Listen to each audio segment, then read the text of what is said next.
Okay, good morning, everybody. I'm Simon Hogg. I'm the Ørsted Chair in Renewable Energy at Durham University and Chair of the Energi Coast Innovation Group. I'd like to welcome you to today's event. Thanks to you all for showing an interest and participating in our event this morning. A little bit of background. So 2018, BEIS launched the sector deal for offshore wind, and as part of that, for those that don't know anyway, there was the notion of establishing regional clusters to maximise the economic benefit from the growth of offshore wind in the UK to various areas around the country. And for the northeast region, that means Energi Coast. The remit of any of the clusters in offshore wind are to maximise the economic benefit to those regions from the growth of offshore wind. And in order to do that, the focus of the clusters are on all of supply chain, business development, skills development, and innovation. So the Energi Coast Innovation Group, which I lead, really has a focus on the latter of those. And our remit is to do the thinking 3, 5, 10 years down the line, maybe. What are the innovation needs now that are required in order to service the growth of the sector and maximise the economic benefit to 2030 and beyond. So today's event, which focuses on the integration of offshore wind, really, so through hydrogen and general decarbonisation, that's the focus of today's event. There's lots of activity in that space, and in Teesside in particular, around hydrogen and decarbonisation of industrial clusters. So we're delighted to have the opportunity to run this event today in collaboration with Tees Valley Combined Authority. There's fantastic opportunities for our region. You know, we already have in Hornsea, just off the East Yorkshire coast there, the world's first gigawatt scale wind farm in operation, developed by Ørsted. And Equinor won't be far behind them with the and their partners developing the Dogger Bank offshore wind farm, also a gigawatt scale wind farm, and that one will see the first commercial deployment of GE's 12 megawatt offshore wind turbine, the largest commercially available wind turbine in the world. Much of the development work and testing for which has been done at the Offshore Renewable Energy Catapult Centre up at Blythe. So with these wind farms of the scale of gigawatts, you know, the challenge now is how you integrate all of that green energy, that electrical energy that the wind farms produce into the energy system. And the thinking needs to go much further than just straight coupling electricity into national electricity networks. And all the developers are thinking this way. So Ørsted have projects in Denmark where they're looking at using green hydrogen, so hydrogen developed from offshore wind for transport purposes. And also on the south bank of the Humber, there's a project there, the Gigastack project, where green electricity from offshore wind farms is being used to produce green hydrogen, and that's being used to decarbonise a refinery. So already there are demonstrator projects and trial projects ongoing involving the developers, looking at how we integrate all of this power into the energy system. And today's event is really focused in that space. So the idea of the event is really to showcase what's going on within the region, specifically on Teesside with Tees Valley Combined Authority, and also in the region's universities and up at the Catapult Centre, to showcase what is happening in connection with hydrogen and the integration of offshore wind into the energy system. What is what do I hope for an output from today's event? Well, it's really that the event will trigger new thoughts and new conversations and hopefully new engagements amongst those of you who are participating in the event today. So it will be great to see what happens as a result of this, and any feedback we can get from you as to new things that happen as a result of things that you hear today. Would be delighted to hear from you about that. Okay, so our programme. So initially, we're delighted to have Jacob Young, MP for Redcar and chair of the all-party parliamentary group on hydrogen. He's going to talk for 5 minutes at the start of the agenda. And then we've got a presentation piece by Tees Valley Combined Authority on some of their activities. A second element then where we look at what's going on in some of the region's universities in connection with hydrogen. And then we've assembled a panel for the last half an hour of the event and we'll have an open panel discussion as part of that. When we get to the panel discussion, or as we go through the event before the panel, if you so wish, any questions that you want to ask for the panelists, then please can you put them in the Q&A, so that and I'll pick them up from there. So Q&A, please, not the chat, for questions for the panel. The delegates are off camera and muted during the webinar, so we can't see you or hear you. So through the Q&A, please. There will be a short post-event survey. Always great to have feedback so that we know how to shape the next event in these series.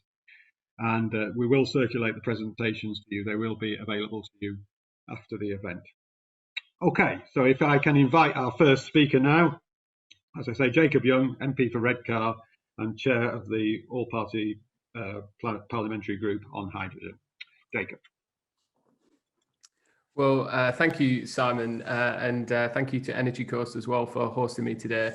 I'm really looking forward to hearing about some of the innovative projects on offshore wind and in hydrogen, and the activities that are being showcased throughout the Tees Valley as things stand as well.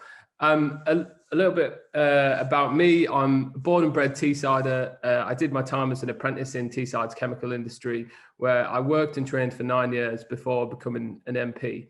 And that's given me some great passions in Parliament, particularly securing our energy transition in a way that doesn't kill jobs, in a way that doesn't push industry overseas, and in a way that we can keep consumer costs low. And so in Parliament, I chair the all-party parliamentary group on the chemical industry, and I'm co-chair of the group on CCUS as well. But relevant to today, I chair the APPG on hydrogen.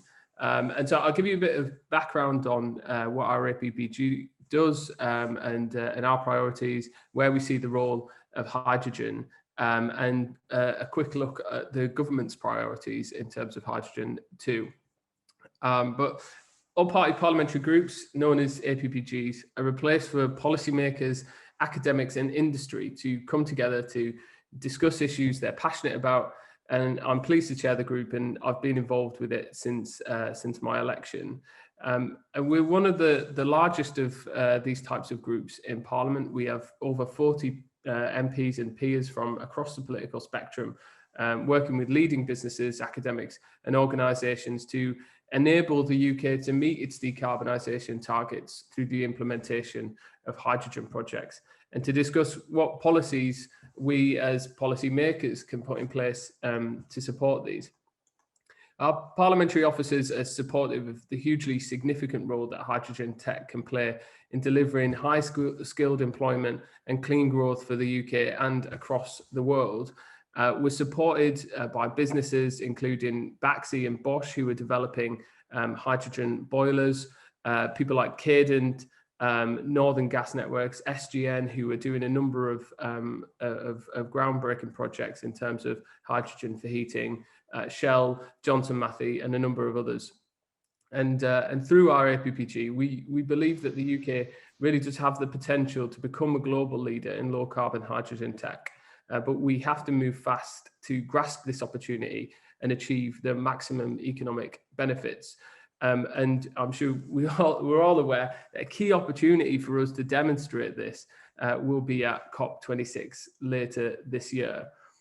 As I say, turning to some of the previous work of the group, last year we held an inquiry into how the hydrogen sector can support the UK's economic recovery on the back of COVID-19. And we held a number of evidence sessions, including hearing from Kwasi when he was Energy Minister, David Joe from the COCC, and the Tees Valley Mayor Ben Houchin too, about what was going on in Teesside and how we could use that to help boost our recovery. And the report highlighted a number of recommendations, including bringing forward that all-important hydrogen strategy that we so often hear talk about. It's been spoke about for well over a year now, and it's great to hear that this seems to have finally been achieved, and we expect its publication next month.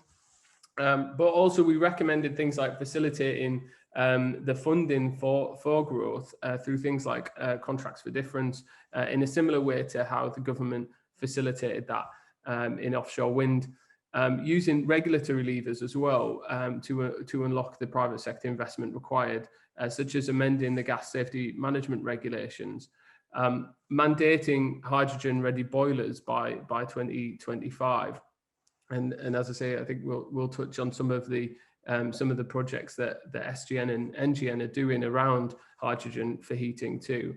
And then finally, ensuring that the UK hydrogen industry does play that major role in COP26, allowing us to inspire other nations and sell our products and services. But the crux of it is this, that the benefits of delivering a hydrogen economy are clear. And I don't think any of us would be on this call this morning if we didn't quite believe that. From reducing carbon emissions, improving air quality, to developing the UK's green economy through the creation of skilled green jobs and strengthening our energy security, hydrogen can play a key role in shaping our future economy and our ability to meet our net zero targets too. And while the UK are currently a global leader in hydrogen tech and innovation, many countries are now pressing ahead with their national hydrogen strategies, and we must act quick or risk falling behind. In terms of our priorities for the APPG, we see COP26, as I've already said, as a significant priority for us in terms of placing the UK in that global leadership. But we're well placed to develop that strong exporting hydrogen supply chain. But this requires investment. It requires certainty for investors, and also that the UK can be more ambitious than its international competitors. And in the Prime Minister's 10-point plan, we saw the commitment to the 5 gigawatt by 2030 target. We very much support going beyond that and firing on all cylinders to try and achieve it. We see hydrogen's role as being important in transport, particularly in HGVs, trains, and shipping. We see it vitally important in heating, which I'm sure we'll come to, but crucially to help decarbonise industry as well. And this is one of the most important areas we're going to see over the next decade. So we recently launched a call for evidence on the role of hydrogen empowering industry. And we'll be examining things like the role and potential of hydrogen across different UK industrial sectors, including but not limited to heating, chemicals, oil and gas, and CCUS. We're looking at what specific industry sectors can benefit from hydrogen. What are the issues around production, transmission, distribution, and storage? And really what this means in terms of jobs, specifically high-skilled jobs in the UK and in places like Teesside. So far, we've received over 70 submissions of evidence from all different sectors, including leading organisations in offshore wind, like the Offshore Wind Catapult that's with us today. And we hope to publish our report into this in the coming weeks. But we're also hoping to host events again soon, now that Matt Hancock's said we're allowed to. And so we've a series of events that's planned throughout the remaining part of the year, including our own hydrogen showcase, where a range of organisations can present the latest innovative technology, including buses, boilers, and burger vans. I'm told they do a halloumi veggie burger called the High Loomy, which I'm sure you'll agree sounds delicious. And separately, we're also hoping to hold an event at COP26 as well to highlight the innovation of UK hydrogen tech and demonstrate the UK's global leadership in this area. But just turning quickly to the government's priorities, we've really appreciated from the outset the government's twin track approach to both green and blue hydrogen so far. And we want to see that continue going forward, as we see it as the best opportunity to grow the industry while keeping costs low for consumers. But obviously the best solution for us all long term is to continue to invest in green hydrogen and using some of the things that we'll be discussing today. And I know that's particularly relevant for us here in Teesside as well, with the H2 Teesside project exploring the potential of green hydrogen using offshore wind. But the global pandemic has had a devastating impact to our economy, but has allowed the government to sort of refocus its priorities on building back better, but building back greener too. And the Prime Minister's 10-point plan announced last year is projected to create and support up to 250,000 jobs, particularly in the Northeast, and to mobilise £12 billion of government investment and up to 3 times as much from the private sector by 2030. 2 weeks ago, we broke a new wind power record with both onshore and offshore wind turbines generating 48.5% of the electricity in Great Britain. And in Tees, we'll soon be contributing to that wind revolution as well through our new government-backed offshore wind port. The Prime Minister's 10-point plan demonstrates the government's commitment to this green recovery, providing real opportunities in the Northeast and specifically in Teesside. And it cements the UK as a leader in clean energy. But just to finish my remarks, we have a huge potential to expand the UK's hydrogen industry and for the Tees Valley to lead the way in this area for the rest of the UK, whether that's through the first decarbonised industrial cluster with Net Zero Teesside alongside H2 Teesside, the first hydrogen trains in the UK running on Tees tracks and the UK's national hydrogen transport hub, or demonstrating hydrogen heating in homes with the H21 project, which is happening in my constituency in South Bank. The whole of the Tees Valley is in an excellent position to lead the way for the rest of the UK and the world in unleashing hydrogen's potential and maximising our offshore wind capabilities to create that green hydrogen and to support all of our 2050 net zero targets. We must act swiftly, we must work together, or we risk falling behind. And I'll hand back to you, Simon. Thanks very much, Jacob. Fantastic. I've heard of hydrogen trains and hydrogen for heating before and transport, but never hydrogen burgers. So thanks for that. Okay, so if we can move on now. So we've got a couple of speakers now from Tees Valley Combined Authority who are going to spend the next 20 minutes telling us about all the good stuff that's going on in their area. So if I can introduce now Chris Rowell, who is the Innovation and Clean Growth Manager for Tees Valley Combined Authority, and Mark Lewis, their Technology and Innovation Officer. Gents. Great, thanks, Simon. As Simon said, I'm Chris Rowell. I'm the Innovation and Clean Growth Manager for the Combined Authority. I'll let Mark introduce himself when his slides begin. We've broken the presentation up between us. I think I should start by introducing the Tees Valley. Now, I'm aware that there are plenty of people on the call that know exactly where the Tees Valley is and what it is, but I thought I'd better explain. Geographically, we are the 5 local authorities in the southern part of the Northeast. So we're just above Yorkshire, just below the Northeast, Darlington, Redcar, Stockton, Middlesbrough and Hartlepool. We're roughly 1% of the UK's population. We're but about 1.5% of the UK's total carbon output per head. So we're in terms of the climate challenge and the carbon challenge that the UK faces, there's more incumbent on the Tees Valley than there perhaps is on other places. Now, Tees Valley Combined Authority, it's not a council. It's not it is a LEP. It encompasses the Tees Valley LEP. So within the northeast of England, there is a LEP for the rest of the northeast, and there is a LEP for the Tees Valley. Ours is part of our combined authority. The combined authority is a partnership of our 5 local councils, the five I just mentioned.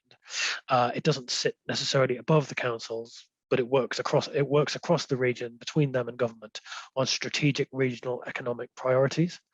It's a mayoral combined authority, as you might have noticed. We've just had a mayoral election. We're led by our mayor and our cabinet. So we work between the five councils on a very specific set of priorities set out in our devolution deal and our strategic economic plan. Different combined authorities across the country have different sets of powers. In Manchester, they do policing and health as part of their combined authority. We're very much more a regional development agency style setup. Our priorities are jobs, GVA and productivity. When it comes to my team's specific role, we support projects like Net Zero Teesside, like the offshore wind investments that are going on, and the innovation activity that will support them. So we work very closely with NOF / Energi Coast, with Net Zero Teesside and BP as the leader of that, with NEPIC, with local universities, and with our research technical institutions such as TWI, CPI, and MPI. Could we move on to the next slide, please? So, as far as this presentation goes, we're going to look at what TVCA is up to at the moment, what we've got planned in the future, that is how we get our industrial cluster to net zero by 2040, the economic and social opportunities that come with this, and the technologies that underpin it, that is both offshore wind, decarbonisation, that's carbon capture and storage, and how that supports blue hydrogen, but also the green hydrogen opportunity that is perhaps much more closely linked to offshore wind. And I think what I hope to demonstrate is, while we're looking at various different low carbon technologies as a way of getting to net zero, but also as a locus for economic growth, if we get all of the technologies we're looking at in the right way and at the right time, the whole will be more than a sum of its parts. Could we move on to the next slide, please? As I mentioned already, it is our goal to be net zero as a cluster by 2040. And as I also mentioned, we're looking for the whole to be more than the sum of the parts. The way we like to phrase this is a globally competitive clean technology cluster. So that brings in all of the technologies we've discussed so far into something that can really put not only the Tees Valley and the wider Northern Powerhouse region, but actually the UK at the centre of some interesting international business and economic trends. Could we move on to the next slide, please? Wonderful. So in front of you is the Teesside cluster. I should note this is the chemical process and industrial cluster largely. You can see it is a true cluster. It's completely compact. I'd say sometimes what's defined as a cluster around the country might be somewhat larger than this and take in some disparate parts. This is as a legacy of the industrial activity on Teesside throughout the 19th century and into the up until the late 20th century. What we've got is a really, really compact cluster providing tens of thousands of jobs, many more tens of thousands in the supply chain, using a huge amount of energy and kicking out a very large amount of carbon.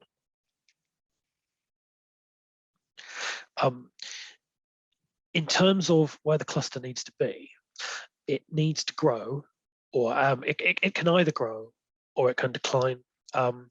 By embracing carbon capture technology, new bio-based recycled feedstocks that don't have the carbon impact of current feedstocks, we can reach a point where the cluster is not only net zero, but continues to grow and exist for the coming decades. The other option for there is no status quo for the Tees Valley. The other option is we either decarbonize and grow, or we gradually decline as it becomes harder and harder for heavy emitting businesses to exist. So there really isn't a choice for us. As it stands today, industry in the Tees Valley region emits about 8.8 million tons of carbon annually. That means your average Tees Valley resident has 1.5 times the carbon footprint of your average UK resident. Interestingly, that means that your average Tees Valley resident is much more aware of issues around industrial decarbonisation than they might be in other places. As I mentioned, carbon capture and new feedstocks are a way of delivering change in this, but so is hydrogen, both as an output and as a feedstock. And that hydrogen can be in part powered by offshore energy. In particular, green hydrogen, which would go into the transport network, which my colleague Mark will elaborate on very slightly. In terms of TVCA's activities in this area, we work very closely with Net Zero Teesside and the Northern Endurance Partnership, both led by BP. But we also now have an MOU with BP on the H2 Teesside project as well for delivering blue hydrogen. Between Net Zero Teesside and the blue hydrogen project, that equates to about 2 gigawatts of blue hydrogen production in Teesside, potentially. The interesting question for us is, what do we do? What do we do now to get green hydrogen off the ground? You might have noted we've got we've been assigned the status of the UK's hydrogen transport hub. There are trials coming for hydrogen vehicles, both land and sea based, and from that hub status, we hope to see the production of green hydrogen en masse in Teesside, not just for our consumption, but for export into the UK and wider. Great. Next slide, please, and I'll hand over to Mark. Good morning, everybody. Mark Lewis here. I've been involved with the process industries on Teesside since I came here in the late 70s, and have seen it grow, and then seen some of the issues that we faced here. And as Chris has outlined, our future is for the industrial base we have here tied up with the whole agenda of decarbonisation. Tees Valley's made great strides really in decarbonising its existing activity and energy provision. We have large-scale anaerobic digestion plants. We've got the largest biomass plant, apart from one down in Humber, of course, the largest one, new one that's being built here on Teesside and in operation already, I think. Chris will elaborate around the wind energy opportunities in the Tees Valley. It's already been mentioned in terms of gigawatts of wind energy coming ashore at Redcar. We have a nuclear power plant that people tend to forget at Hartlepool. I think probably, the one place in England that is really enthusiastic about having a nuclear power plant running on its doorstep. And then finally, we, as Chris has alluded to, we're looking at development of carbon capture and storage for around electricity generation, but also applied to all kinds of things, industrial production and hydrogen production. Next slide, please. And that carbon capture and storage and power generation activity, those projects make up the Net Zero Teesside project that's been referred to and is illustrated here. And that Net Zero Teesside project is now part of the Northern Endurance Partnership, which links together the Teesside industry and the Teesside electrical generation plant with plants on the Humber side, both of which intend to use the same underground storage for their hydrogen off in the North Sea under the Endurance Ceylon Aquifer, hence the name Northern Endurance Partnership. Next slide, please. Yeah. I'll hand over now, I think, to Chris to talk a little bit about how wind energy is coming to Teesside and the role of Tees Works in that project. Great, thanks, Mark. I think in order to explain how how wind energy fits in with the rest of the cluster and our economic plans, I need to give a little bit about the economic vision for the Tees Valley. Now, what you can see on the screen is Tees Works. That is sometimes referred to as the South Tees Development Corporation. It's the former SSI and previously British Steel Works in Redcar. It's an area 1.5 times the size of the City of London, larger than Heathrow Airport, larger than a number of small city-states. It is the largest single industrial redevelopment opportunity or largest industrial zone in the UK today. It's been remediated at pace in order to make way for a number of investments, one of which is the new GE blade facility and its supply chain, which I'll get onto in a second. This is really where the Teesside net zero industrial vision comes together, and it comes together because, not just because of the various parts that make it up, and not just because the availability of land and the need to do offshore wind on the east coast of the United Kingdom, but also because of the Teesside Freeport. Now, as some of you may know, the Tees Valley Combined Authority and with our mayor leading, has pushed for freeports in the freeports to be created in the United Kingdom since 2017. We've relentlessly lobbied the government. We've had conversations with ministers, and over the years, we got more and more traction to the point where, as of last year, free ports officially became government policy. A consultation was announced on what they would look like. We and a number of other dozens of other stakeholders fed in, and to the end, at the end of 2020, a competition was held, and Teesside, the Tees Valley, and it's and what we've called Teesside Freeport, which includes a large amount of Tees works, has become one of the UK's 8 free ports. So one of England's 8 free ports. There'll be a separate arrangement in the devolved nations. Now, core to our pitch for a free port, and absolutely central to the government's vision for free ports in general, was how it furthers the net zero agenda. Now, you may remember slightly earlier I mentioned the idea of a globally competitive clean technology cluster. The Freeport, not just Tees Works, but the wider Freeport brings this together. So on this zone, you'll see potentially that you may see the South Bank site. Now, that will be the home of the GE Blade facility. Right at the other side, you will see Net Zero Teesside. That being both the gas-fired power plant and carbon capture and storage facility that will offer, alongside the renewable energy generated from Dogger Bank, it will offer a huge amount of green energy available to the industrial cluster in Teesside, partly through potentially using private wire network on the site, but in general will provide large amounts of decarbonised electricity for homes, businesses, and otherwise throughout not only this cluster and this Freeport site, but the entirety of the Tees Valley and much further. You know, as a region, we produce and export in the domestic sense electricity.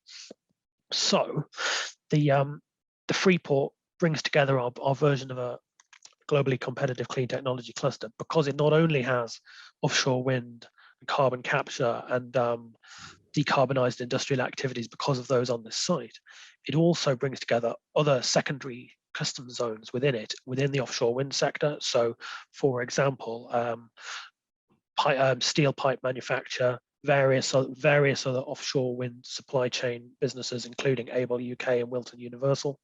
And it brings in, just to the south of the map, you can see the Wilton International Chemicals Complex. You know, some of the emitters on both Wilton and on the Seal Sand site to the north of the river are some of the UK's largest industrial emitters. They're looking to benefit from carbon capture. They're also looking to add to the chemical cluster around them, because the more businesses in the chemical cluster, the better it is in terms of cost and stability. If we might move on to the next slide. Just as I think we've provided a bit of a blurry image here, and for that I apologise. That is that's about a third of the Tees Works site. So the map includes Teesport, which is owned by PD Ports, and a number of other sites that aren't going to be industrialised. It's a 4,500 acre site in total, with about 2,000 developable acres, of which there are 2 of the free ports, 3 200 hectare custom zones. If we might move on to the next slide. So, in terms of the wind energy opportunity in the Tees Valley, I won't repeat what's been said by colleagues already on the call, and what I'm certain will be delivered much more expertly by other colleagues more knowledgeable in the offshore wind sector. I did actually start my career in offshore wind, and I was you know, so it's absolutely astounding to see how far it's come on in the last decade and a half. I know when I started, we were concerned with, can we get generators to 10 megawatts, and now 12, and you know, now the Dogger Bank wind farm is going to have 12 megawatt generators. I'll get onto the details of the Tees Valley opportunity in particular. So as you may have seen in the news, GE has decided to bring its blade facility for the Dogger Bank project to the Tees Valley. Now that means not only will GE come, but their supply chain as well. And hence the reason for this conference today, and for the things we're discussing. GE would hope to create 750 direct jobs, and potentially another 1,500 in their supply chain, and 2,000 construction jobs while the facility is being built. These are not insignificant numbers.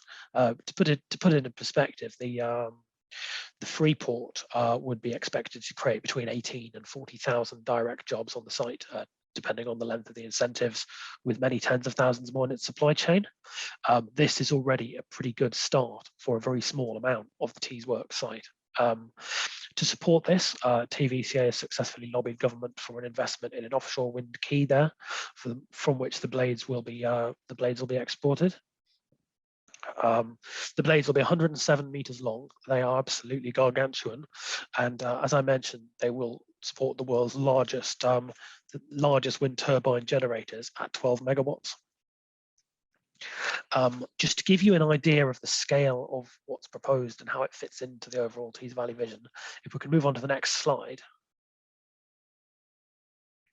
What you can see there is an artist's impression of the south bank part of the Tees Works site. So that's a relatively small part of it.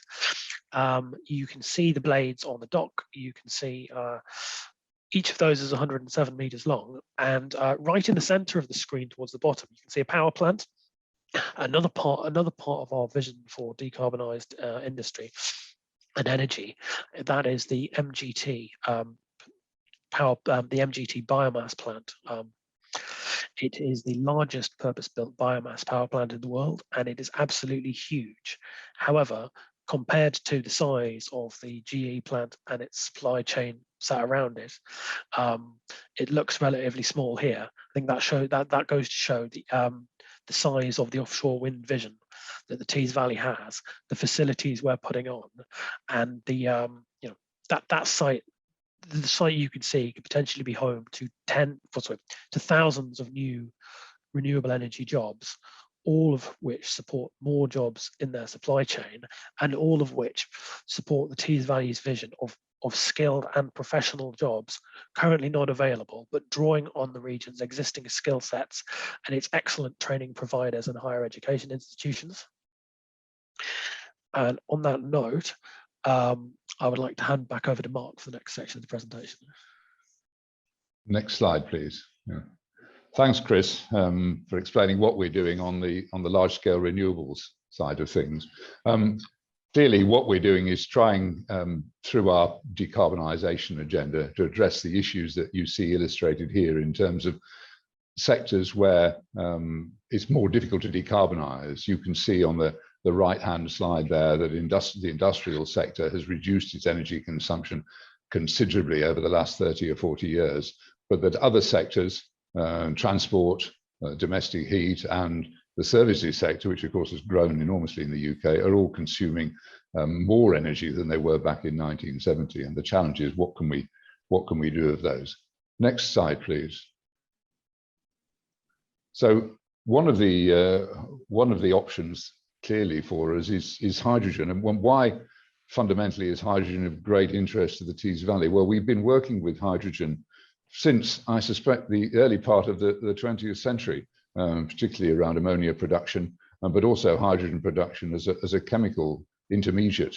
And we have the most, if you like, over 50% of UK's merchant hydrogen production in the Tees Valley, and a distribution network associated with that. So a lot of experience in hydrogen. We see hydrogen already used by industry, and clearly, as has already been said, it represents an opportunity, if it can be provided in decarbonised ways, of decarbonising large amounts of industry, certainly here in the Tees Valley. Next slide, please. And this diagram illustrates the fact that hydrogen can have many uses and provide a big contribution to how we can decarbonise a number of the sectors in the UK, ranging from electricity generation, which we've talked about in terms of CCS, through to vehicles, through to industrial sector itself, and into heat, either industrial heat or into heat at homes. Next slide, please. Yeah. And heat at homes, I mean, Jacob mentioned the fact that trials and developments for heat at homes are going on across the UK with the gas networks, and will be happening in Teesside, in Redcar, in terms of looking at how the distribution system can cope with hydrogen. And there have been other developments up north from here, up at Spade Adam, where a high street has been created and houses have been built to allow trials of hydrogen into homes, and see what issues exist in terms of both the installation of it, making sure that it's safe, and how people can use it. So the kinds of appliances that are being developed by companies in the UK, the hydrogen boilers, hydrogen cookers, can all be tried, tested, and then rolled out to customers over the next few years. Next slide, please. In road transport in the Tees Valley, we're looking at with the coming of the hydrogen transport hub, the National Hydrogen Transport Hub to Teesside, how we can provide hydrogen to vehicle users, how we can decarbonise the vehicle fleets that are out there either in public or private ownership. Public service vehicles are being decarbonised. Buses, there's clearly already hydrogen buses in use in the UK, up in Aberdeen and in London. HGVs represent an interesting challenge, but those kinds of vehicles are coming available now. And in the materials handling area, hydrogen forklift trucks have been around for some time. And the other thing, of course, that we need to see, and part of the reason why we want to see hydrogen refueling infrastructure in the Tees Valley, is it starts to demonstrate the UK will have a hydrogen network that would support wider use of it.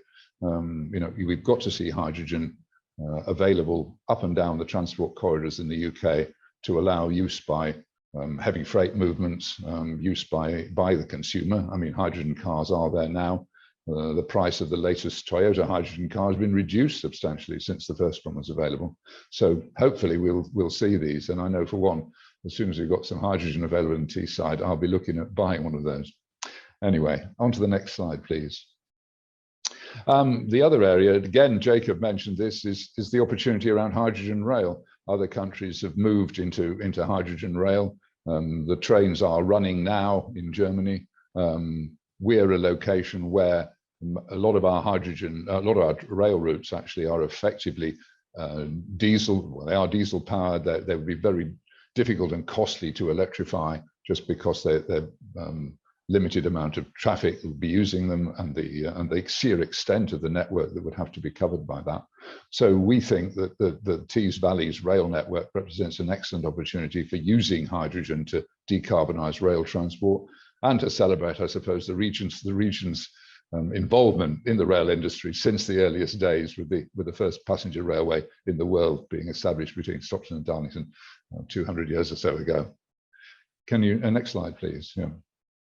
One area that the Hydrogen Transport Hub, the National Hydrogen Transport Hub, has picked on is the fact that ports are a very logical place to see the deployment of hydrogen starting. And clearly here, with what Chris has said, we have one of the UK's leading ports. We've got all kinds of opportunities around the Freeport development and the Teesworks site.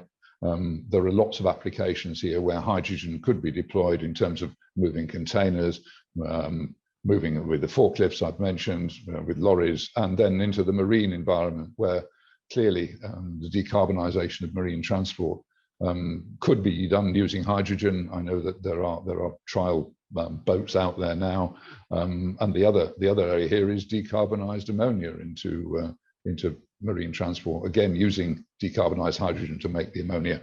That may well be a route that will be used in the future for decarbonising long distance marine transport. Next slide, please. And domestic heat, I've alluded to the fact that the trials are going on, but the main thing here is if we're going to do it, we've got to have large scale production. We've heard about the blue hydrogen production plans from BP and Northern Gas Networks that are going on. Clearly, we also want to see green hydrogen going into this route, and again, the presence of the wind energy imports into the Tees Valley provide opportunities for that. And we'll be seeing how the community trials both here and elsewhere in the UK are going. They all seem to be indicating that there are no hazards greater than there are with natural gas, and we had one of those lately exist with using hydrogen in the home. Next slide, please. So hydrogen represents a real opportunity for the Tees Valley to deliver the concept of a net zero cluster by 2040, deploying it in all of those industrial sectors and using it in. One thing I haven't mentioned is that the Tees Valley has had a big hydrogen storage infrastructure in place for many years. So using hydrogen as a vector that stores renewable energy and allows you to time shift its use is clearly something that can be done here and can be expanded in the Tees Valley. And all of that added together, next slide please, allows us really to see that by 2040 we could see a true hydrogen valley created in Teesside. My concept of a high T, perhaps a high T's, is one way you could remember that that's what the Tees Valley is going to try and do. Thank you very much indeed. Okay, thank you very much, Chris and Malak, for that very comprehensive overview of what's going on in the Tees Valley region. All right, we're a few minutes behind schedule, so we'll move on now with presentations by Professor Tony Roskilly from Durham University and Professor Nashwan Dewu from Teesside University, basically highlighting university innovation in hydrogen, decarbonisation and carbon capture and storage in our region, in our regional university. And Tony and Nash, if I can ask you, please keep an eye on time as you go through and stick to the 20 minutes so that we've got time to give the panelists a fair go at the end of the session if you can. Thanks very much. Okay, thank you, Simon. Good morning, everyone. Nash and myself are going to do a double act on this. We're going to have a very short kind of snapshot of some of the research work and the innovation that's going on in both our universities. So apologies to many of our colleagues that are doing fantastic work in hydrogen and decarbonisation. Next slide, please. So one thing that Durham University is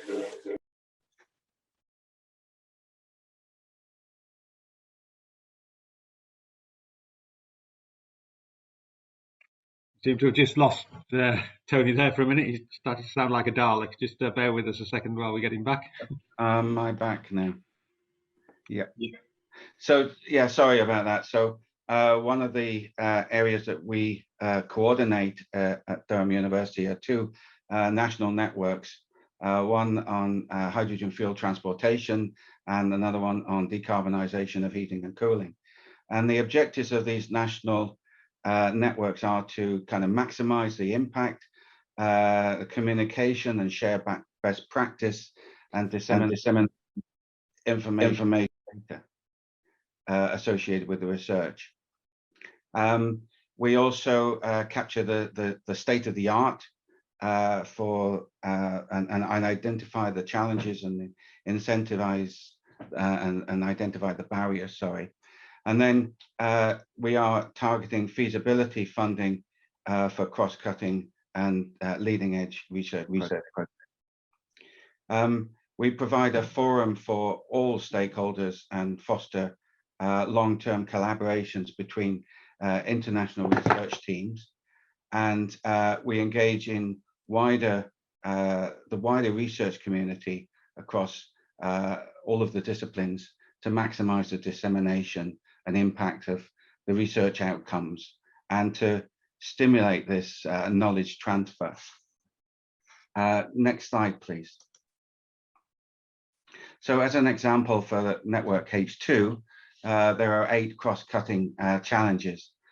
First one is around the whole transport and energy system. Second one are the pathways to sustainable hydrogen production and distribution. Thirdly, the compact and lightweight hydrogen storage. Fourthly, compact and lightweight onboard energy conversion devices. Fifthly, lightweight electrified powertrains, hydrogen compatible materials and safety, multimodal transport, logistics and autonomy. And then finally, in terms of policy, economics and societal impacts. Next slide, please. So as part of this, the program of event, we are actually instigating new leading edge research. This is an example of a funded research project that is a collaboration between ourselves, University of Kent, Exeter, Heriot-Watt and Cranfield. And here we are looking at the economic case for hydrogen fuel transport, bringing together a multidisciplinary team of researchers from economists, from experts in freight logistics, chemical engineering all together to analyze the economics of hydrogen fuel supply chain for alternative technology development and energy policy scenarios for land-based freight transport. The project will build a supply chain model that will be used to assess different pathways and technology-driven scenarios for the short, medium, and long-term horizons. The network is also facilitating this whole process by, at the start, coordinating a workshop of all stakeholders that can bring knowledge and information to inform the research team, and then at the end, a dissemination workshop. So that's the model that we're adopting. Next slide, please. So here is a list of the thematic areas of research funding. So we've allocated around 400K towards these projects. So we're looking at bringing together multidisciplinary teams to look at these issues. So, for example, the further development of combustion, internal combustion engine technology towards moving to zero emissions, looking at the end user perspective of using hydrogen in UK transport, looking at blended hydrogen and natural gas cleanup for PEM fuel cells because of the high quality of fuel that's hydrogen that's required. Looking at policy and incentivization for the scale up of hydrogen for UK transport, opportunities for hydrogen in rail, hydrogen storage for long haul aviation, hydrogen and ammonia for marine transport, and frameworks for hydrogen standards to support and not block technology innovation. So as I say, these have been highlighted by the network's activities in terms of producing a roadmap, and this is the first phase of new research projects that we are commissioning. Next slide, please. Another example of research work that we're doing. So this work is around zero carbon emissions, and this is an integrated cooling, heating, power and transport hub. So this concept is bringing all of these energy services into a distributed hub that can maximize across that whole system and improve its the overall efficiency and performance. So here we are working in this project. The first phase was under the Center of Energy Systems Integration. The next project, which starts in June, which is between ourselves and Imperial College London, and we're going to look at the identification of the regions and the sites for this technology and explore the policy, the economics and the operational issues. We're going to conduct a techno-economic and social study of this form of integrated energy hub concept and compare it with future alternative solutions. We're going to build a integrated energy hub and optimize its performance under alternative demand scenarios. And we will engage with stakeholders and end users to understand the potential of the concept and its wider perspectives. Next slide, please. We're also doing research work associated with the production of hydrogen and gas compression in a holistic system and looking at the overall system efficiency. So this is integrating solid state metal hydride hydrogen compression technology with PEM electrolysis. So we're conducting a lot of modeling and demonstration so that we can improve the overall system efficiency of combining these two technologies through maximizing various energy vectors. Next slide, please.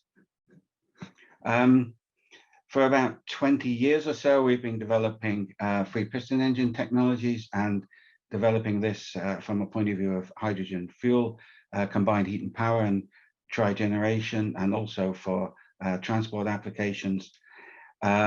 This has high electrical efficiency compared to conventional internal combustion engine technology, similar to PEM fuel cells, but much more robust technology, cheaper to manufacture, and can actually operate with various hydrogen quality and cope with contamination.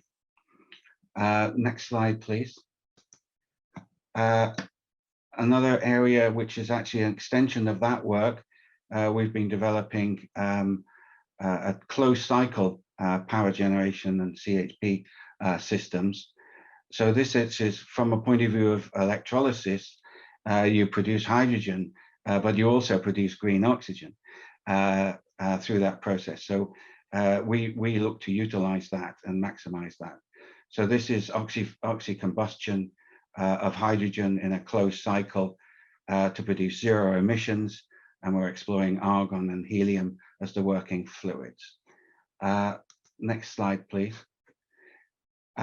Mark mentioned about the activities at Spade Adam. The future grid is a kind of extension of the work there, where the High Street and the H21 facility is, and this will be a demonstration of the national transmission system to actually look at the safety of using the transmission system for up to 100% hydrogen. So we're working on proposals for a digital twin of that, and also looking at the deblending of hydrogen from natural gas in that facility. Next slide, please. So I'll hand over to Nash now. Okay, thanks, Tony. Good morning to you all, and thanks for the Energi Coast for this great opportunity. Following from Tony, I would just like to highlight some of the case studies or projects that we currently engaged in the hydrogen agenda. So my presentation is going to be going through a number of case studies that has been currently being developed or in the process of being developed, and then a number of research projects that we're conducting, and then I will just give you just a quick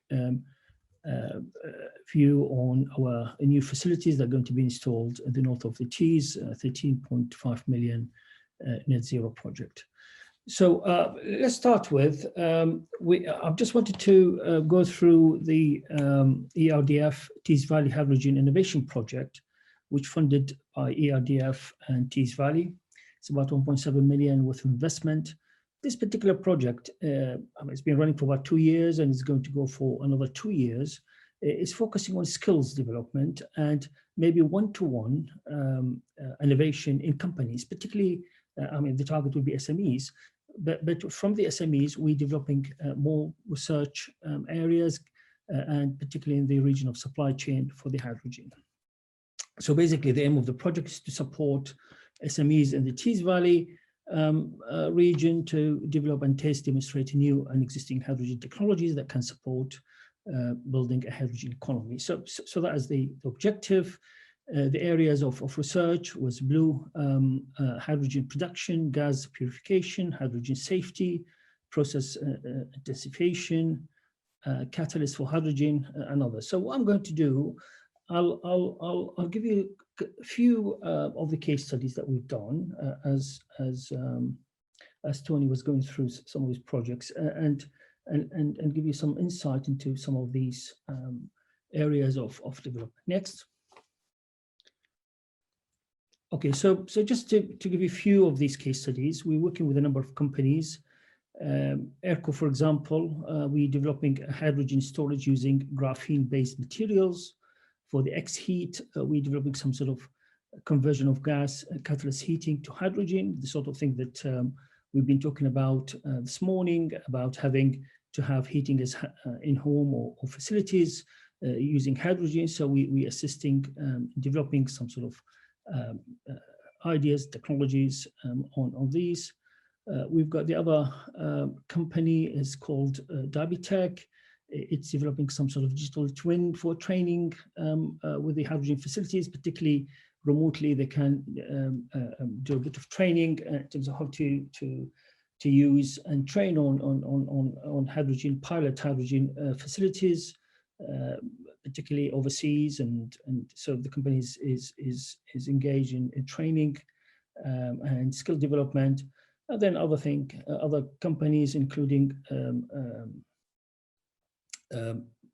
Micropole Technologies, we develop the catalyst membrane for blue hydrogen. So I'm going to give you just one or two examples of what we're doing with these companies. Next.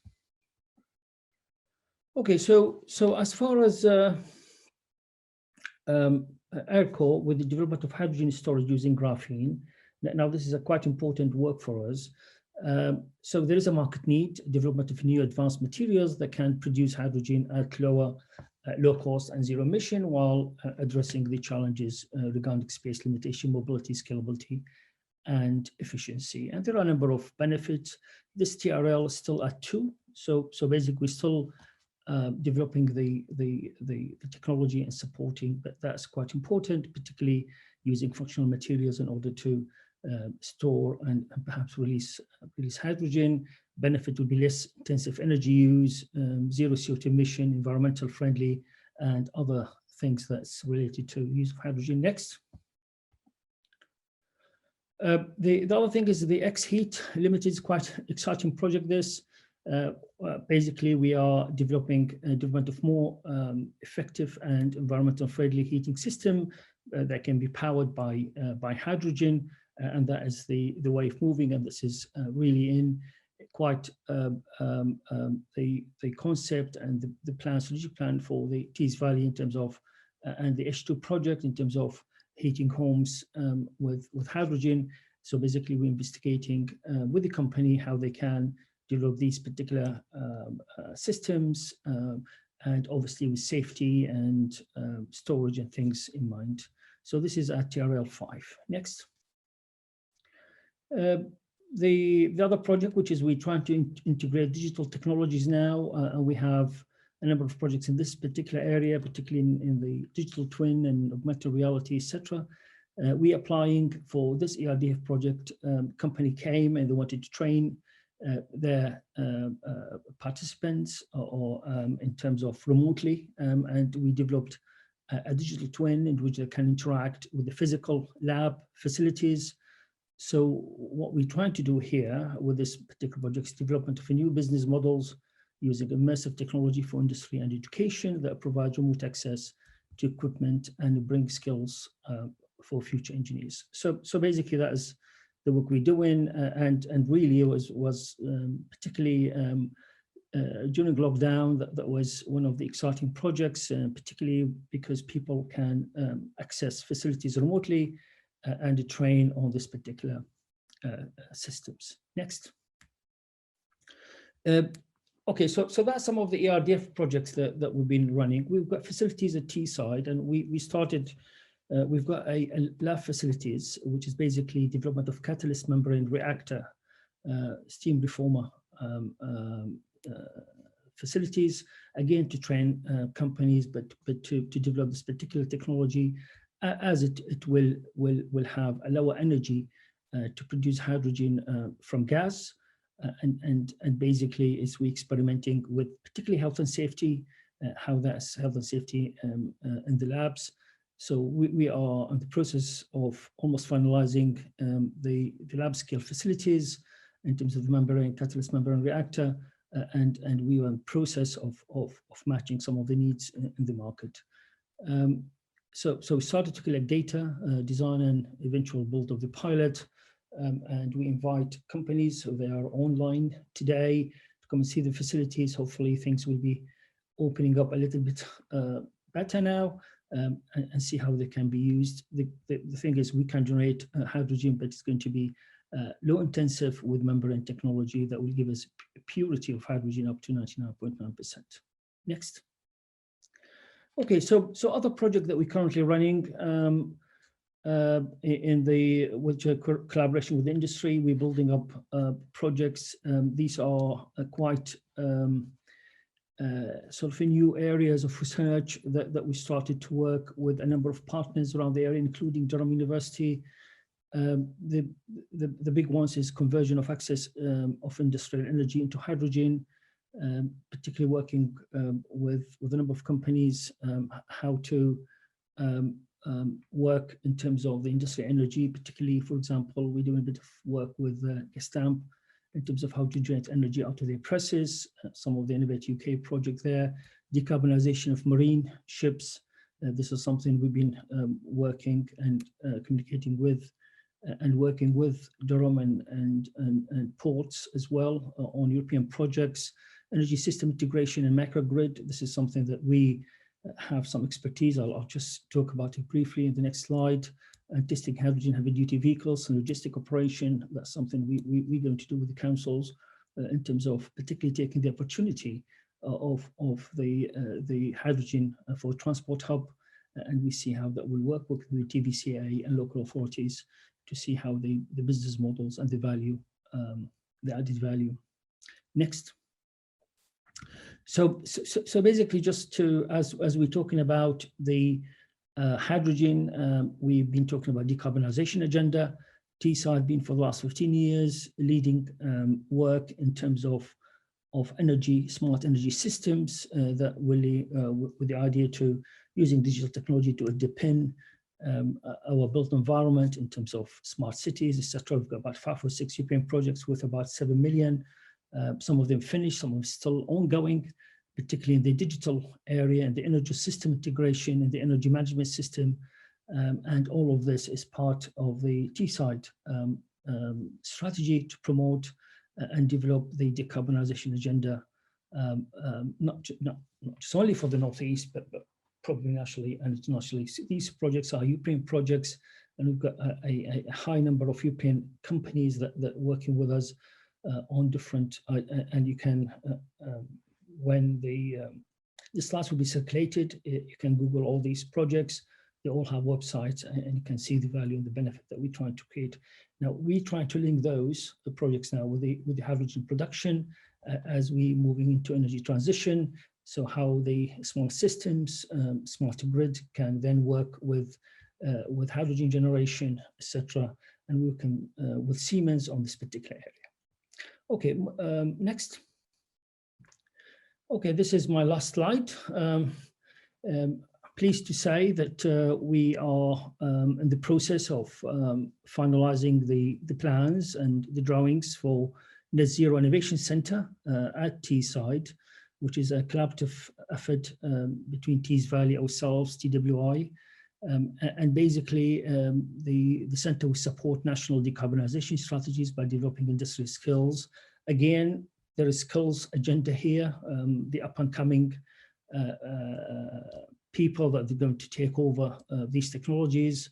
And then we have a number of strands, intelligent energy systems, hydrogen decarbonisation, circular economy, digital modeling, high temperature and plasma, and processing and prototyping.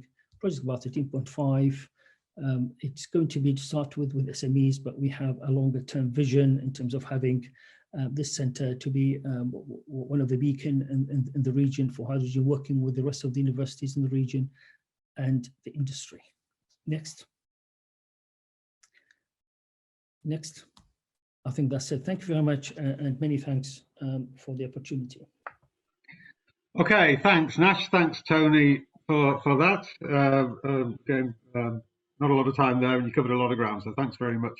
If I can now ask each of the members of the panel to turn their cameras and microphones on. In the interest of time, I'll just run down the panel members, and then we'll get straight into the questions. We've got a number of them in the Q&A there. The ones that have been answered already in the Q&A, I won't, for reasons of time, I won't come back to, but the answers and the responses are there for all to see. So on the panel, in addition to Tony and Nash, who we've just heard of, we've got Chris Beck, who is Director of Business and Skills for Tees Valley Combined Authority. We've got Andrew Clark, Energy Programme Lead for the North East LEP. Kenny Sykes, who is Head of Market Development Consenting and External Affairs for Ørsted. We've got Chong Eng, who is Head of Applied Research from the Offshore Renewable Energy Catapult Centre. And as I've already mentioned, Tony and Nash, who you've just heard from. So if we can dive straight into the questions, there's one there for you, Benj, I think, from Philip Roberts straight away there. A long question, but basically asking about supply chain opportunity. In the middle of his question there, he says many northern manufacturing companies are ideally placed to make these parts. Why is the UK government not ring fencing a larger proportion of the UK manufactured element? Benj. Thanks. So thanks very much for that really interesting run through the opportunities for hydrogen and all of the research and technology development that's going on. In terms of opportunities for both offshore wind supply chain, but also the renewable hydrogen supply chain, I think there is more that we can do. And actually, George, I think you and I need to have a conversation about what we're going to do about that, because we're seeing a huge ramp up of wind activities. You've heard we've got the blade factory and the supply chain around that. I think there is the question specifically about how high value manufacturing such as gearboxes is a very good point. I think my conversations with all three OEMs is that they have truly global supply chains, and I don't think there's anything to stop the Northeast leveraging its experience in terms of oil and gas and in terms of other engineering to tap into those supply chains. What I would say though about ring fencing is we need to be really careful here. The UK market for offshore wind is maybe with a following wind at 120 gigawatts by 2050. Globally, there's going to be 1,400 gigawatts. So what we need to be doing is finding the technology, the engineering, the manufacturing capabilities that mark out the northeast of England as being a world leader and leverage those into both offshore wind, but also renewable hydrogen. I'm sure we'll come back to renewable hydrogen, but in the interest of time, I'll stop there for now, Simon. Thanks, Benj. And of course, any of the other panel members, please chip in if you want to make comments in connection with any of these questions as we go through. So the next one, well, first question on the list, from Colin Gracie: which markets, places, centres or destinations do you see as being of strategic and operational importance in supporting the physical connectivity of offshore wind for the industry and on Teesside? So maybe, yeah, the question is basically, what are the hydrogen sector growth opportunities, I think. So if I could ask Chris maybe to talk about those for the Tees Valley region, and then invite Andrew Clark to talk about that from the Northeast LEP perspective. Chris. I think for where does hydrogen and the offshore put through, you've got the landing points for the power, the gas injection points. It's going to be a UK-wide effort. I don't want to cut across where it's going. It's not just going to be one area that does this, but maybe answer it that way. Okay. It's there's going to be multiple sites that all work together. Great. Andrew, do you want to comment from the Northeast LEP's perspective? Yeah, I mean, quickly, I do completely agree with Chris. I think it's, it really is going to be a national effort to mobilise the sector and do that in a coordinated way. I think just in terms of the way you phrased the question there, Simon, particular sort of growth markets and opportunities, though, for us, and specifically, obviously, the Northeast LEP patch where I work. We have done some work to sort of understand how our existing supply chains in the region might lend themselves to a hydrogen economy and hydrogen sort of pathways and supply chains, obviously across hydrogen for heat, transport, storage, etc. As Benj alluded to, I think we have got really relevant strengths in adjacent sectors, high-end engineering in companies that have served the oil and gas sectors, subsea sectors, automotive sectors, etc. And while I think we probably don't have the same generation assets and potential that colleagues in Tees Valley do for hydrogen, I think we do have some real strengths that we've identified in the supply chain around appliances, processes, ancillaries, storage, and certainly the technical services around the hydrogen economy that are emerging, and how we can. I think we've got real opportunities to scale, supply chain growth in those sort of portions of the supply chain. Great, brilliant. Thank you very much. Okay, one here from Rachel Ashley, which George, I think if you could have a go at this one for us. Rachel's asking, Is the work being undertaken to map the export potential of existing and future hydrogen supply chain companies in the region?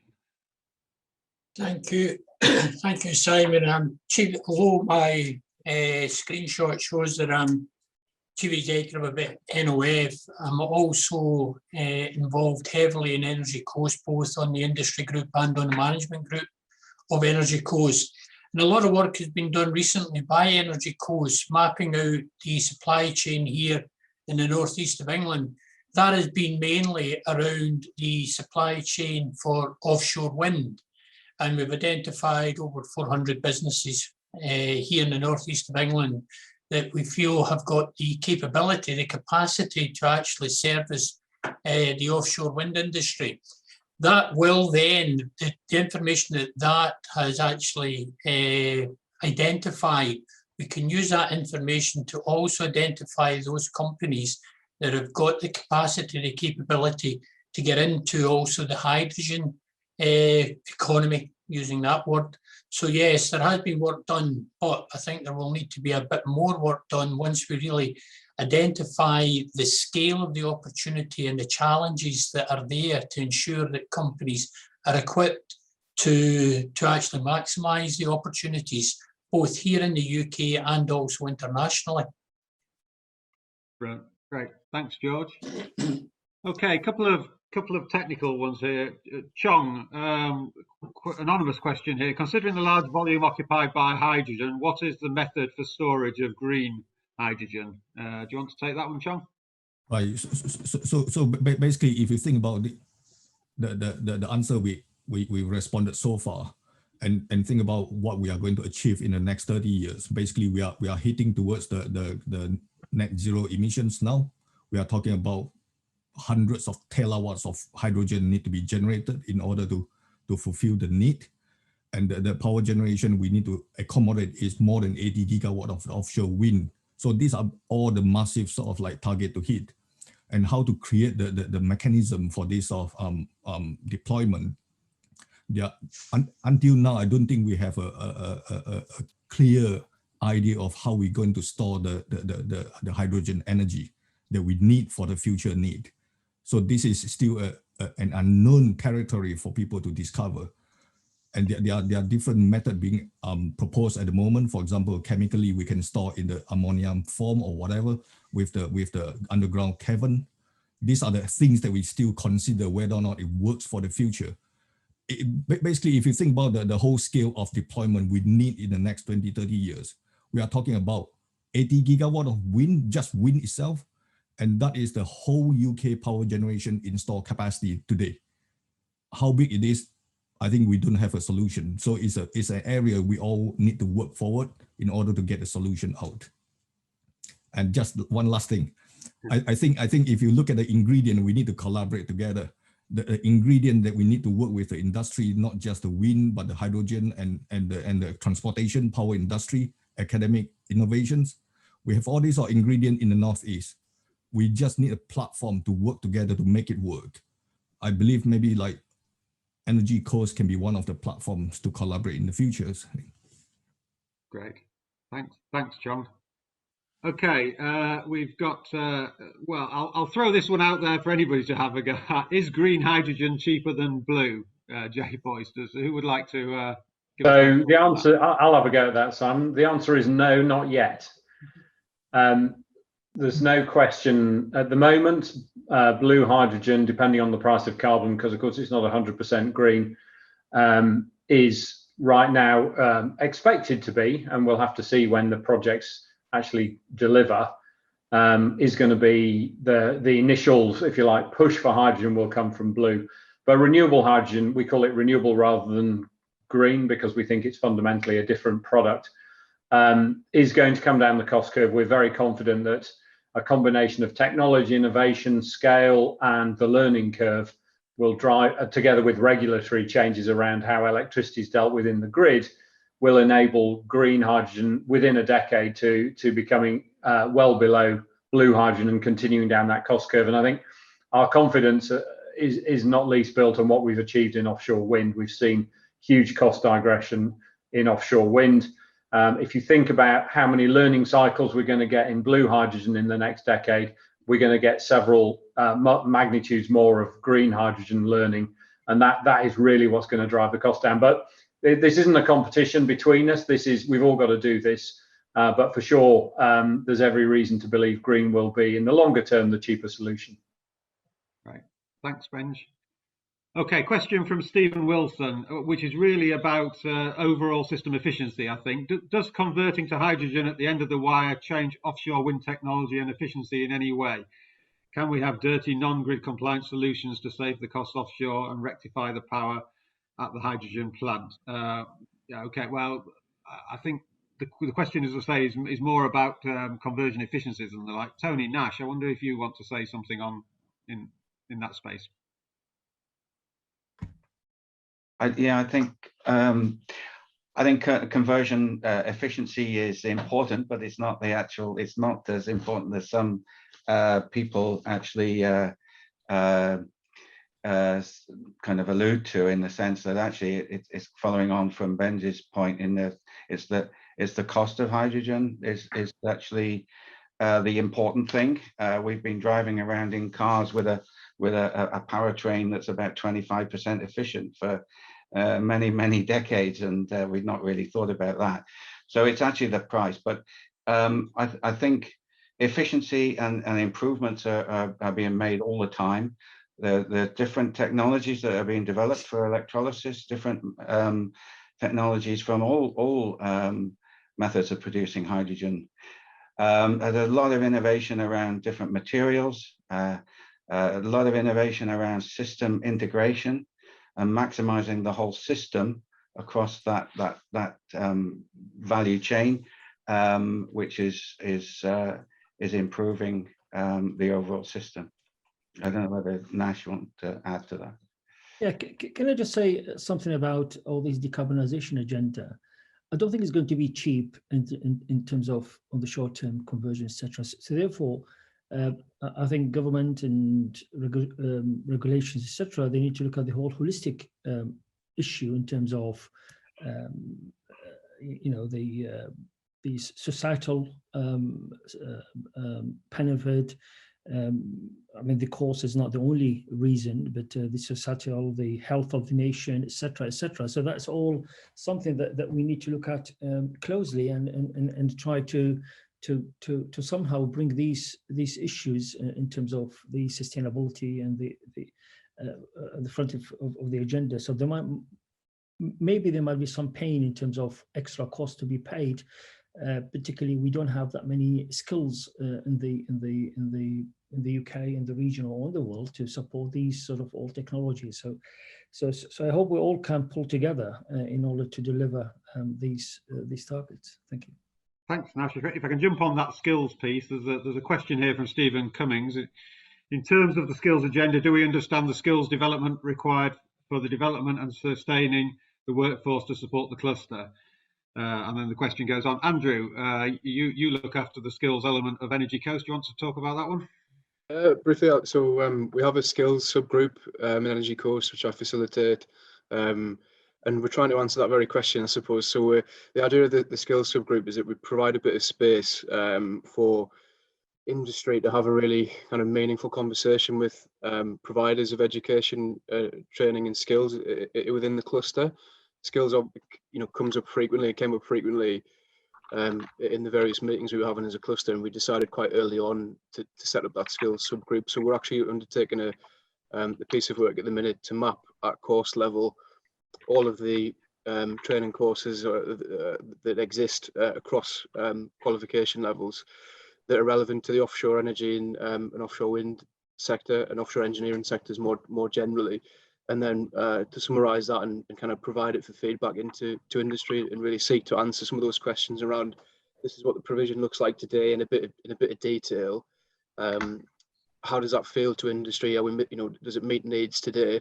And also, does it, what do we need to put in place to make sure we've got the right pathways to provide the skills we need for the future of the cluster as well? So we're very much having that discussion, doing a bit of work around it as we speak, and we'd be delighted to get some involvement in that piece of work from anybody who feels they might have a view to share. Thanks, Andrew. Brilliant. George, question at the end here from Andrew L. Industrial clusters have been built around coal in the past. Projects currently planned remind me of these movements. Is there a mix of high offshore resources and hydrogen opportunities creating the new clusters, or is it more a restructuring of the existing ones? George, do you want to talk to that? Yeah, I'll pick that up by referring to the work that NOF has been doing over the last sort of 9 months. And that is working and developing a very close relationship and a network of key industrial players and key organisations based in the Humber region. And we've been doing that in conjunction with, for example, Tees Valley Combined Authority and also the North East FLEP to look at the clusters in both regions and how we can actually bring those clusters and aggregate the actual capability, capacity that's there, the innovation that's there, and make a compelling case for the northeast of England in this area of hydrogen, zero carbon, and that. So yes, there are clusters, but that aggregation of the clusters can really bring significant benefits. Whilst I'm on here, Simon, there are 2 questions I would just like to very quickly answer. And one of them is from Andrew Foster about decommissioning. And in my earlier response on the supply chain mapping exercise that was done by Energi Coast, that highlighted the strength, the capabilities of businesses here in the northeast of England, particularly around decommissioning. And again, that comes in from other sectors such as oil and gas. So in answer to Andrew's question, yes, decommissioning is something that we will be looking at currently and into the future. And there was also another question about the various events that may be planned. NOF, although we are focused on the business development of the supply chain, we also consider our role as one for educating and informing the supply chain of what is actually happening. So there will be events planned in the future, and I would encourage those on the call to keep an eye on the NOF webpage over the coming weeks and months, because we have plans for a whole range of, let's term them, educate and inform events on hydrogen, on CCUS, offshore wind, a whole range of topics. So keep an eye on the NOF website. Right. If I may, sorry, Chris, go on.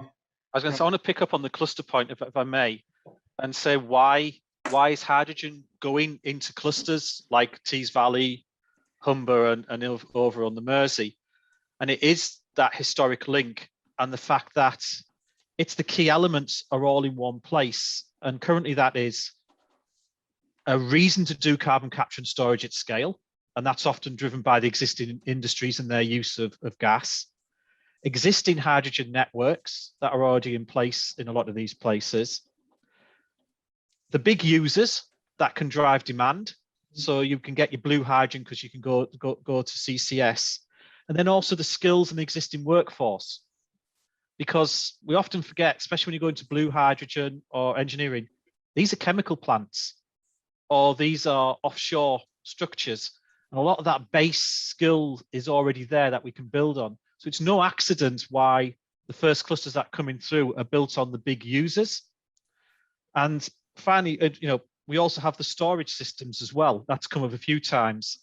There's the existing hydrogen storage caverns that are in use. I know they're looking at well under the North York Moors and down in Hull. So those elements are the building blocks that are going to come on, and then that's where it will start. And it's no surprise that those clusters are also the gas injection point and the landing point for the electricity. So it's having a lot of that already in place is why we'll see it build through. Okay, thanks, Chris.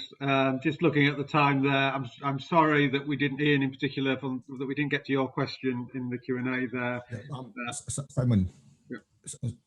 Simon, just to before you close the session, I think Lobita's question about the energy hydrogen storage thing. Yeah, I'm happy to be contacted after this forum because we have research project to look into this area as well. And the other one is, I think Stephen Wilson asking about whether or not we can produce or more cost effectively to produce hydrogen offshore. I think we analyze the economic impact with or without the cables, as well as how much we can save on the cables. Those are things I'm happy to discuss after this forum. Thanks, John. Okay, I really must draw it to a close there because we're out of time. So thank you very much to you all for attending. Thank you very much to all the speakers and panelists for making the event what it has been today. There will be an opportunity to give us some feedback at the end of the session here. I'd greatly appreciate it if as many of you could do that, please, so that it helps us form the next event. There will be a next event. We've got a couple of ideas. We're not advertised anything yet, but keep an eye on the Energi Coast website for what's coming for the next one of these information events. Okay. So thanks very much to all of you for attending. Thanks very much to all of our speakers, and we'll put it there. Thanks. Bye.